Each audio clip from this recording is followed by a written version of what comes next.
Ad Astra is the latest film from James Gray, and it stars Brad Pitt as the main character in the film. Brad Pitt taking the center stage in this film. There are other actors, of course, in the film that play pivotal roles, but yeah, Brad Pitt is definitely the main focus in this entire story. To the point where it could be one of those performances that catches some kind of award attention when we get to award season. Not entirely sure if that's going to be the case, but if I saw his name pop up as best actor nominations, I'm not going to be surprised. And the film focuses on Brad Pitt, who plays the character Roy McBride, who is the son of a legend in the space world who went out on a mission many, many years ago, but unfortunately never came back. It was believed that his father had died going out on that mission to Neptune, but there was some sort of activity and some sign of life that made people believe that he was in fact not dead. And so Roy McBride, who's played by Brad Pitt, had to go out there and investigate and find his father again.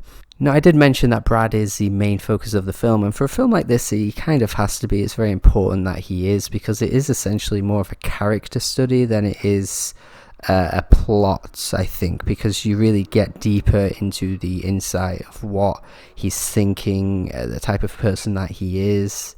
He's a very flawed person. He recognizes that he makes mistakes. You see him make mistakes in the film, even though he is exceptionally good at what he does. I mean, the film starts off with him falling off like the spaceship that he was on, and he somehow manages to survive, even though he falls all the way from space down into some unknown area of Earth.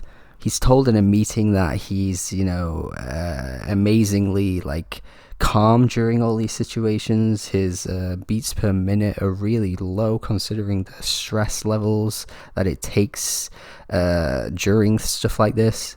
I do think the film's best aspect is making you aware of the type of person that he is, getting you to think of the situations that he's in, because Brad Pitt performs so well in this film that you can't help but feel everything that he does through his emotions, through his facial expressions.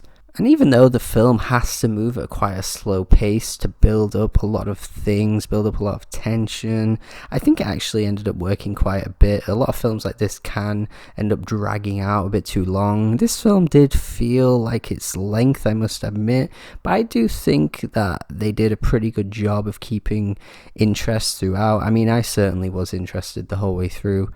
Definitely reminds me of what Damien Chazelle did with First Man last year. It was a very similar type of film. The pace was very slow, and it was more of a focus on Neil Armstrong as a person as opposed to the actual story. I do like as well how Roy as a character recognizes his flaws. He knows his capabilities, but he also understands his own psychological state as well.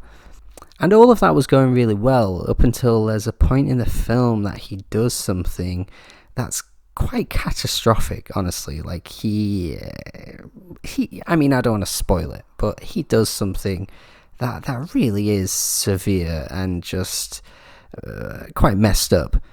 I mean, it's a point in the film that I was just a bit like, there's making mistakes, but then there's doing this, and I kind of just lost a little bit of that interest by that point. I think I was kind of soured a little bit on the way that the film went.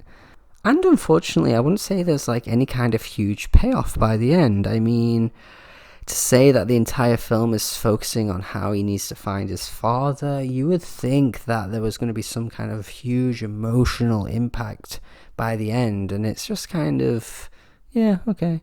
That's just how it felt for me personally, but I did think there was going to be a huge gut punch of a moment, and I just don't feel like it landed very well. It kind of felt quite predictable the way it ended.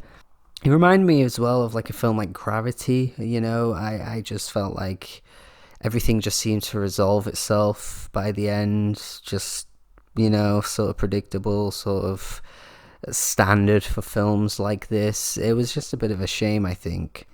And I don't know the entire science behind it all, but there must have been some inconsistencies with the things that were going on while he was in space and stuff.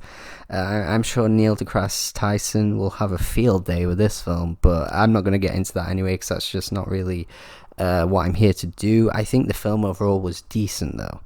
Even ignoring those flaws I've just mentioned, I think it ended up being a pretty enjoyable film. Considering that, again, it was very slow and patience testing, but I was pretty gripped for the most part. So I think a 6 out of 10 for me is the fairest I can go. Definitely worthwhile. I think some people will get a lot out of this film, actually.